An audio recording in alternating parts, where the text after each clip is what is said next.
जय माँ काली। सभी साधक साधिकाओं और बंधु बांधवों को जय माँ काली। माँ काली का आशीर्वाद आप सभी पर हमेशा बना रहे। आपको ध्यान होगा कि हमने अपने पिछले वीडियो में ईश्वर के उन भक्तों को मिल रहे कष्ट और पीड़ा का कारण बताया था जो हमेशा सही मार्ग पर चलते हैं, दूसरों की सहायता को तत्पर रहते हैं और दिन रात भजन कीर्तन करते हुए ईश्वर को याद करते हैं। इस कड़ी में हमने आपको सबसे पहले अकेलेपन के कष्ट के बारे में बताया था और यह जानकारी भी दी थी कि यह कष्ट दरअसल ईश्वर की ओर से दिया गया दंड नहीं, बल्कि भक्ति के लिए एक पुरस्कार है। आइए इसी कड़ी के अगले हिस्से में हम आपको बताने जा रहे हैं कि ईश्वर अपने प्रिय भक्त को और कौन-कौन से कष्ट देकर निखारता है और उसे अपने चरणों में आने के लिए सुगम मार्ग तैयार करता है। हो सकता है कि यह कष्ट आपने भी झेला हो या झेल रहे हों और आपको लग रहा हो कि आप तो दिन रात ईश्वर की भक्ति में लगे हैं, उन्हें याद करते हैं और समाज के अन्य लोगों की सहायता के लिए हमेशा तैयार रहते हैं। फिर भी ईश्वर आपको ऐसा कठिन कष्ट क्यों दे रहा है? माँ काली के अनुसार इसका उत्तर बहुत ही सरल और सुगम है, परंतु अधिकांश लोग इसे न तो समझ पाते हैं और न ही इसके बारे में जानते हैं। और विशेष ध्यान देने योग्य बात यह है कि ईश्वर की ओर से दिया गया यह कष्ट मुख्य रूप से सत्य मार्ग पर चलने वाले और हमेशा सबके लिए भला सोचने वाले भक्तों को ही मिलता है। दूसरों के साथ छल कपट करने और पूजा पाठ का पाखंड करने वालों के जीवन में ईश्वर इस तरह का कष्ट इसलिए नहीं देता क्योंकि ईश्वर को पता है कि वह व्यक्ति उनके चरणों में आने योग्य है ही नहीं। ऐसा व्यक्ति छल कपट के माध्यम से क्षणिक लाभ और खुशी तो अवश्य प्राप्त कर लेता है, परंतु उसका आने वाला समय उसकी सोच से भी अधिक भयानक होता है और देह त्याग के पश्चात उसकी आत्मा को नारकीय कष्ट का दंड भुगतना पड़ता है। तो आइए जानते हैं कि ईश्वर अपने सच्चे और प्रिय भक्त को अगले कष्ट के रूप में कौन सा पुरस्कार देकर निखारता है। यह कष्ट होता है विश्वासघात और धोखे का कष्ट। यह कष्ट मनुष्य को सबसे अधिक पीड़ा देता है। उसके साथ विश्वासघात और धोखा करने वाले लोग सामान्यतः वही होते हैं जो उसके अपने होते हैं और जिन पर वह आंखें बंद करके भरोसा करता है। यह कष्ट मनुष्य को भीतर तक तोड़कर रख देता है। माँ काली बताती है कि ईश्वर के चरणों तक जाने के लिए इस कष्ट को झेलना बहुत ही आवश्यक होता है, क्योंकि यह उस भक्त के लिए एक बहुत बड़ी परीक्षा होती है। जब मनुष्य को विश्वासघात और धोखे का यह कष्ट मिलता है तो वह सबसे अधिक पीड़ा महसूस करता है। इस कष्ट के दौरान भक्त को वही व्यक्ति सबसे अधिक पीड़ा देता है जिस पर उसने सबसे अधिक विश्वास किया होता है, जिसे वह सबसे अधिक प्रेम करता है और जिसके लिए वह सब कुछ करने को तैयार रहता है। जिसके लिए उस भक्त ने सब कुछ किया होता है, वही व्यक्ति अवसर मिलते ही उसे छोड़ देता है और उसे धन बल सहित हर प्रकार से धोखा दे देता है, उसे पूरी तरह से तोड़ कर रख देता है। ऐसी स्थिति में उस भक्त का पूरे संसार पर से विश्वास उठ जाता है। यहाँ तक कि उसके मन में यह प्रश्न भी उठने लगता है कि ईश्वर उसके साथ आखिर ऐसा क्यों कर रहे हैं। विश्वासघात और धोखे का यह कष्ट, इसकी पीड़ा इतनी गहरी होती है कि वह भक्त पूरी तरह से टूट जाता है, उसकी भक्ति भी डगमगाने लगती है। परंतु यह एक बहुत ही बड़ी परीक्षा होती है। यहाँ उस भक्त को यह समझना होगा कि यह कष्ट ईश्वर उसे एक बहुत ही बड़े इरादे से देते हैं। इसके पीछे ईश्वर की एक बहुत ही बड़ी योजना कार्य कर रही होती है। माँ काली के अनुसार जब ईश्वर का प्रिय भक्त किसी व्यक्ति पर बहुत अधिक निर्भर हो जाता है, उस पर आंख बंद करके भरोसा करने लगता है और उसके बिना कुछ भी करने की सोच भी नहीं सकता, तब ऐसी स्थिति में ईश्वर उस रिश्ते को हिला देते हैं। ईश्वर नहीं चाहते कि उनका प्रिय भक्त किसी भी अन्य व्यक्ति के ऊपर निर्भर होकर उसका दास बना रहे। ईश्वर चाहते हैं कि उनके भक्त स्वयं आत्मनिर्भर बने और उसकी निर्भरता किसी व्यक्ति पर न होकर ईश्वर पर हो।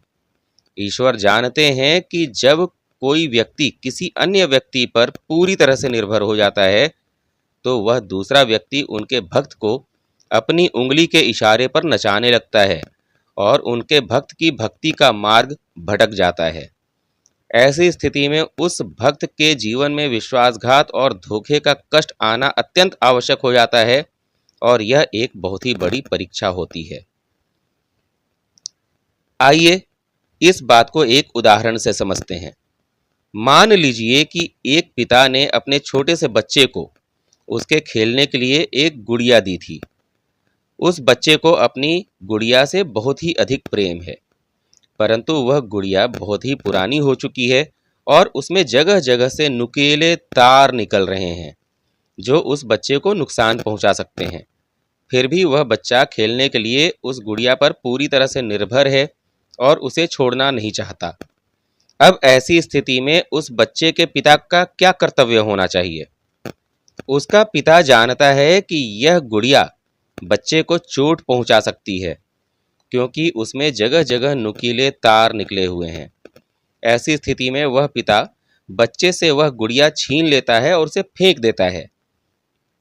ऐसा करने पर वह बच्चा रोता है, चीखता है, चिल्लाता है, अपने पिता से झगड़ता है।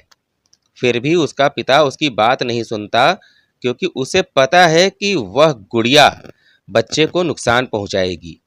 वह गुड़िया छीन कर पिता अपने बच्चे की भलाई कर रहा होता है, परंतु इस बात को वह बच्चा नहीं समझ पाता बल्कि अपने पिता को ही कोसने लगता है। ठीक इसी प्रकार हमारे जीवन में भी हमारी परीक्षा के लिए ईश्वर कई तरह का कष्ट देते हैं, जिसमें धोखे और विश्वासघात का यह बड़ा कष्ट भी शामिल है।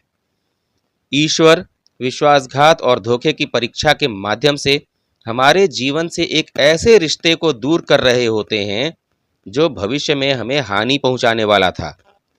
उस समय हमें बहुत कष्ट होता है क्योंकि हम ईश्वर की उस योजना को नहीं समझ पाते जिसमें हमारी ही भलाई छिपी होती है।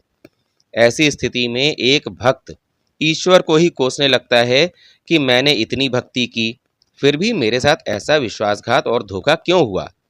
परंतु यह सब हमारे भले के लिए ही होता है।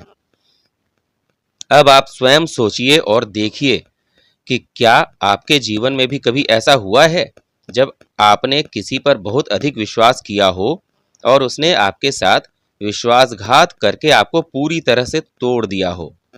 उस समय आपको भी ऐसा लगा होगा कि ईश्वर ने आपके साथ बहुत बड़ा अन्याय किया है।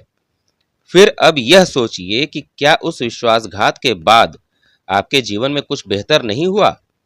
आप ध्यान से सोचेंगे तो पता चलेगा कि वह विश्वासघात आपके जीवन में कुछ अच्छा परिवर्तन लाने के लिए था। उसके बाद आपके जीवन में कुछ नए और अच्छे रास्ते खुले होंगे। ईश्वर अपने प्रिय भक्तों के साथ अक्सर ऐसा ही करता है कि उन्हें विश्वासघात और धोखे का कष्ट झेलने के बाद एक अच्छा और सुगम मार्ग दिलाता है। दूसरे व्यक्ति के ऊपर निर्भरता समाप्त होती है और व्यक्ति आत्मनिर्भर बनकर ईश्वर के दिखाए मार्ग पर चलने लगता है। अब प्रश्न यह उठता है कि जिस व्यक्ति ने हमारे साथ विश्वासघात और धोखा किया था, उसके साथ हमें क्या करना चाहिए? तो इसका सबसे सरल उत्तर यह है कि उस व्यक्ति के प्रति अपने हृदय में कोई वैमनस्य न रखते हुए उसे क्षमा करना ही आपका कर्तव्य होना चाहिए। वैमनस्य और नफरत के कारण उस व्यक्ति का कुछ बिगड़े या न बिगड़े, परंतु आप स्वयं ही भीतर से जलने लगते हैं। इसलिए उस व्यक्ति को उसके लिए क्षमा न करें बल्कि स्वयं अपने लिए क्षमा करें। ऐसा करने पर स्वयं आपके हृदय पर पड़ा हुआ बोझ हल्का हो जाता है। माँ काली कहती है कि क्षमा करना आपकी कमजोरी नहीं बल्कि आपकी सबसे बड़ी शक्ति होती है। आपको यह समझना होगा कि आपके साथ विश्वासघात और धोखा करके वह व्यक्ति आपका कुछ नहीं बिगाड़ता, बल्कि दरअसल अनजाने में ही वह ईश्वर का काम कर रहा होता है। ऐसा करके वह व्यक्ति आपको उस जाल से निकालने का काम करता है जहां आप फंसे हुए थे। इसलिए उस व्यक्ति को अपना शत्रु न मानते हुए उसे ईश्वर की ओर से भेजा गया एक माध्यम समझना चाहिए। यह ईश्वर की बनाई एक ऐसी योजना होती है जिसमें आरंभ में तो आपको कष्ट और पीड़ा होती है, परंतु यह आपके भले के लिए ही होता है।